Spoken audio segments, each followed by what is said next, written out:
a Christian Catholic state. You know, it believed in the role of women and family.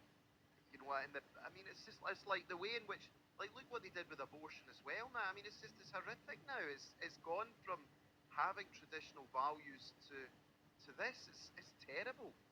Well, I've got to say, I mean, when I started all of this, which was 4 years ago, things started to really clear. My eyes, I suppose the veil started to drop from my eyes, or the scales, not the scales were dropping from my eyes, and I was beginning to see what things really were like.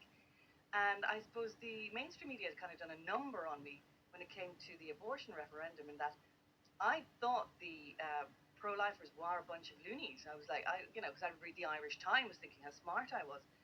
And it's only since I've realized, with about the bioweapon, the extent of all the lies, that I've befriended a load of pro-lifers.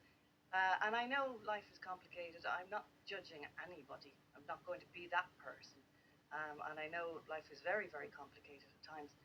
But I've learned an awful lot of lessons, I must say, from the pro-lifers, and just their sense of how they were tarnished and smeared in the mainstream media before all of this action. Yeah. And it is, as I said, it is horrific. As you say, look, life is complicated, but it's the way in which these people were portrayed. I mean, they portrayed them as domestic. I mean, that's what they do. They portray them as domestic terrorists. And I didn't have any idea, like, when they'd say things like aborted fetal cell lines and all that, it's, in the vaccine. So I always thought there's not a chance. I mean, that's bananas.